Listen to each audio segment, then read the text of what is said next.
శ్రీమాత్రే నమ శ్రీ గురుభ్యో నమ. తదుపరి తులారాశి. తులారాశి వారికి సంబంధించి జనవరి మాసము 2025 మాస ఫలితాలు ఎలా ఉంటాయో ఇప్పుడు మనం తెలుసుకుందాం. సాధారణంగా తులారాశి అనగానే మనకు గుర్తొచ్చేది ఏంటండి? అందరికీ తక్కెట, అంటే తులాభారము, తులం. కాబట్టి అన్నీ మేనేజ్ చేసేటువంటి వారు, కష్టములు సుఖములు ఆనందము అన్నీ కూడా మేనేజ్ చేసేవాళ్ళు ఈ రాశి వారి యొక్క లక్షణాలు.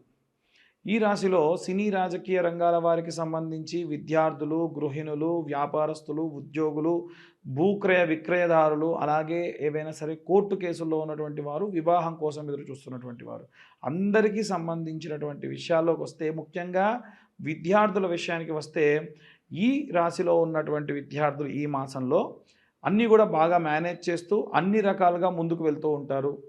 ఏవైనా కాంపిటేటివ్ పరీక్షలు ఉంటే గనక దానికోసమని కొంత టైం కేటాయించుకొని అది పూర్తయిన తర్వాతకే మిగిలిన వ్యవహారాల్లో చూడడం జరుగుతూ ఉంది. గృహిణుల విషయానికి వస్తే గనక మీరు ఎప్పట్లా కాకుండా ఇంట్లో ఏవైనా సరే మార్పులు చేసేటువంటి అవకాశం ఉంది. వస్తువులు మార్చడం కానీ, బీరువాలు మార్చడం కానీ, మంచాలు మార్చడం కానీ, వస్తువులు మార్చడం, ఇల్లు మార్చడం అధికంగా జరిగే అవకాశం ఈ మాసంలో కనిపిస్తూ ఉంది. ఉద్యోగస్తుల విషయానికి వస్తే, ఉద్యోగస్తుల్లో ఈ తులారాశి వారికి సంబంధించి ఏంటంటే, ఒక టైం పెట్టుకొని ఈ టైం వరకు ఆఫీస్ పని, ఇంటికి వెళ్ళిన తర్వాతకి నేను మళ్ళీ ఆఫీస్కి సంబంధించినటువంటి విషయాల గురించి డిస్కస్ చెయ్యను అని అనుకున్నప్పటికీ, అప్పటికీ మళ్ళీ మీరు మీ యొక్క ఆఫీస్కి సంబంధించి ఫోన్ కాల్స్ రావడమో, మాట్లాడడమో, ఉద్యోగ స్థలం దగ్గర జరిగినటువంటి ఏమైనా విషయాలు మాట్లాడడమో జరుగుతూ ఉంటాయి. ఎట్టి పరిస్థితుల్లో మీ పర్సనల్ టైం కూడా మీరు కేటాయించండి ఉద్యోగస్తులు. లేకుంటే విపరీతమైనటువంటి కుటుంబంలో ఆందోళన వచ్చేటువంటి అవకాశం కనిపిస్తూ ఉంది.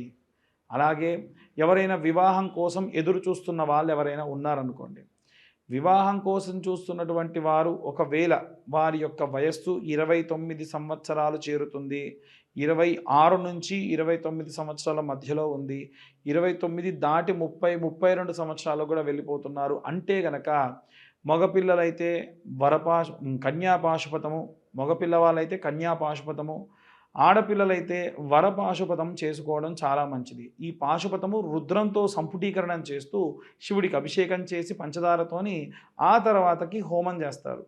ఇలా చేయడం వల్ల ప్రత్యేకమైనటువంటి లాభాలు చేకూరి గ్రహరీత్యా ఏవైనా ఇబ్బందులున్నా, జాతకరీత్యా దోషములున్నా పోయి అనుకూల పరిస్థితులు వచ్చి వివాహం జరిగేటువంటి అవకాశం ఉంది.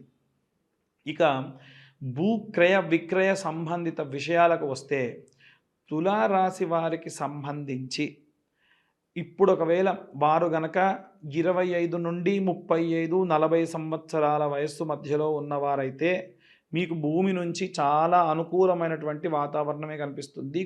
కొనండి తప్ప అమ్మకం మాత్రం చేయకపోవడం మంచిది.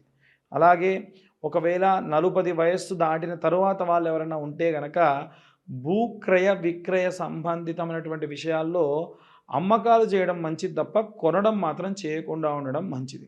ఎందుకండి స్పెసిఫిక్ ఎలా చెప్తున్నారు అంటే, వారి యొక్క దశాకాలం జాతకరీత్యా నేను చెప్పినటువంటి వయస్సులో ఉన్న వారికి అది శని మహర్దశాకాలం అయి ఉంటుంది. ఆ శని మహర్దశాకాలంలో మధ్య వయస్కులు కాకుండా ఉన్నవారైతే ఖచ్చితంగా భూమిని వీళ్ళు కొనడం వల్ల తర్వాతకి ఇబ్బంది లేకుండా మంచి లాభాలు వస్తాయి. అలా కాకుండా ఒకవేళ వారు కనుక మధ్య వయస్కులైతే, ఇప్పుడు వాళ్ళు అంతకుముందు యుక్త వయసులో కొన్నటువంటి భూమి ఇప్పుడు అమ్మడం వల్ల మంచి లాభాలు గడిస్తూ ఉంటారు. ఇలా చేయడం వల్ల ఈ భూక్రయ విక్రయ సంబంధిత విషయాల్లో అనుకూలాలు మనకు కనిపిస్తూ ఉన్నాయి. రైతులు కూడా ఇలాగేనండి.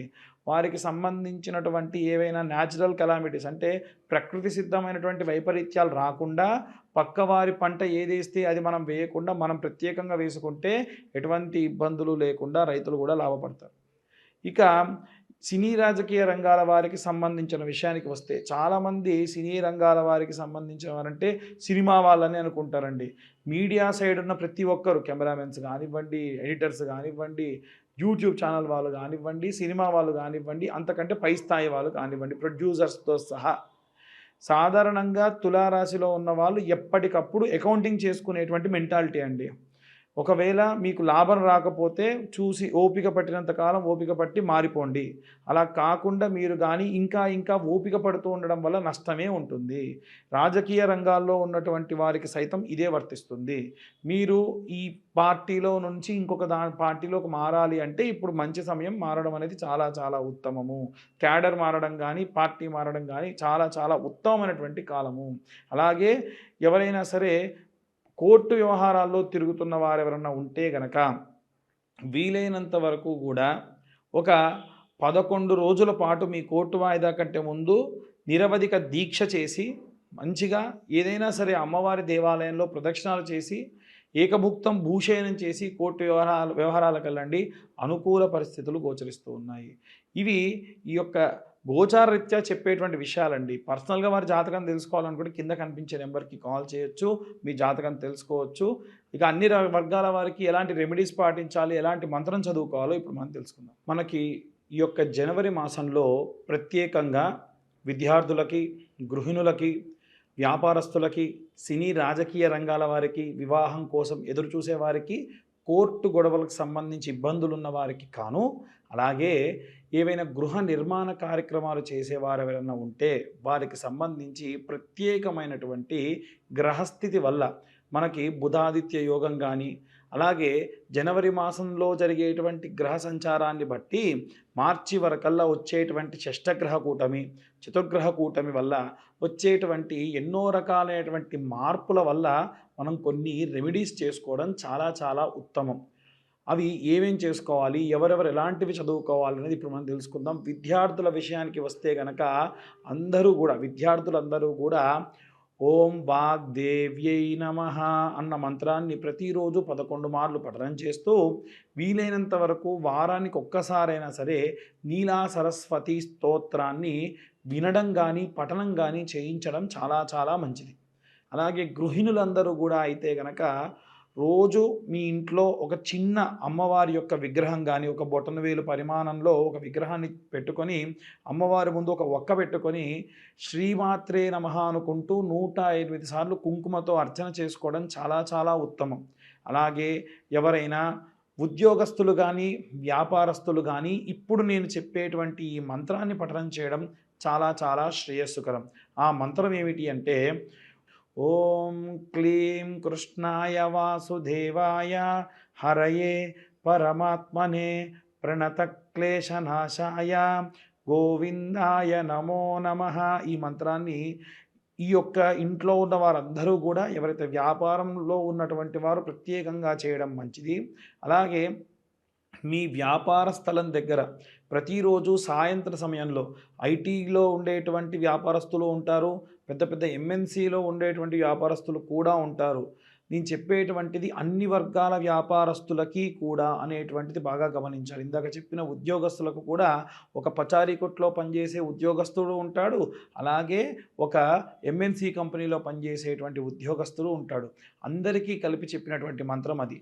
అయితే ఈ వ్యాపారస్తులు ప్రత్యేకంగా ఏం చేయాలి అంటే ప్రతిరోజు వ్యాపార స్థలంలో సాయంత్ర సమయంలో కాస్త ధూపం వెలిగించి అమ్మవారికి సంబంధించినటువంటిది ఏదో ఒక మహాలక్ష్మీదేవికి కానీ లేదా అమ్మవారికి సంబంధించినటువంటి మంత్రపఠనం చేయడం చాలా చాలా మంచిది. ఒకటి.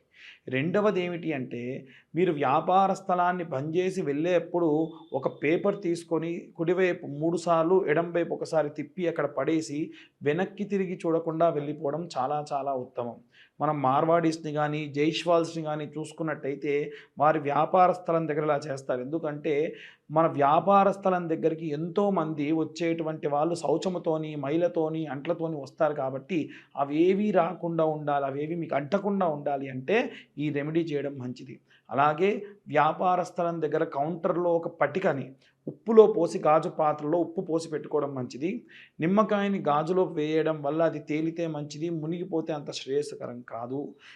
అలాగే మీరు క్లీనింగ్ చేసేటప్పుడు కొంచెం ఉప్పు పసుపు వేసిన నీళ్ళతోని క్లీన్ చేయించడం వల్ల కూడా సకల గాలి ధూళి యంత్ర మంత్రాల వల్ల వచ్చినటువంటి దోషాలు కూడా పోతాయి.